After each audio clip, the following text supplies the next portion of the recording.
आतंक फैलाने का काम तो आतंकवादियों ने पूरा कर दिया, बाकी बचा देश को कमजोर करने का काम तो वो भाजपा कर रही है। देश में पहले भी आतंकी हमले हुए थे, लेकिन उन हमलों में देश के नागरिक मारे जाते थे, देश के नागरिक घायल होते थे। लेकिन पहलगाम हमले में देश के नागरिक नहीं, हिंदू और मुसलमान मारे गए, ईसाई मारे गए। आप समझ रहे हैं ना मैं क्या कह रही हूं? आतंकवादी हमें गोली मार सकते हैं, लेकिन हमारा हौसला नहीं तोड़ सकते।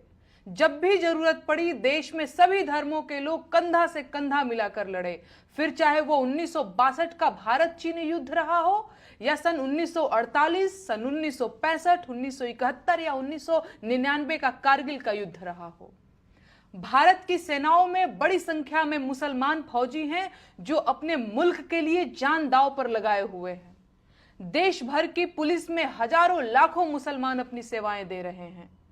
आप सोचकर बताइए, क्या भाजपा का हिंदू मुसलमान का एजेंडा देश को कमजोर नहीं कर रहा? यही तो आतंकवादी चाहते हैं। आतंकवादी हमें तोड़ना चाहते हैं और भाजपा के हिंदू मुसलमान की राजनीति उनकी मंशा पूरी कर रही है।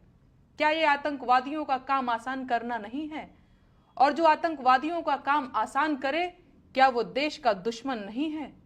आतंकवादी इस बात से कैसे अनजान हो सकते हैं कि इस वक्त हमारे देश में कैसी राजनीति चल रही है? दुनिया भर को पता है कि इस वक्त भारत में धर्म की राजनीति की जा रही है। आतंकवादियों ने इस जानकारी का थोड़ा सा उपयोग कर लिया और देश भर के न्यूज चैनल हिंदू मुसलमान का राग अलापने लगे कि धर्म पूछ कर मारा, धर्म पूछ कर मारा।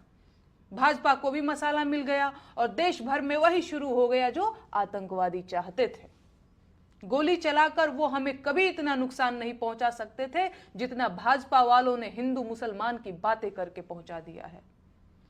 हर इंसान के भीतर सांप्रदायिकता का जहर भरने की कोशिश की गई और अब आतंकवादी ज्यादा सफल हो गए।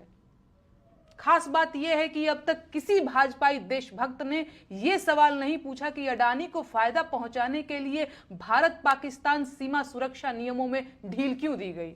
क्या अडानी का मुनाफा इतना ज्यादा जरूरी था?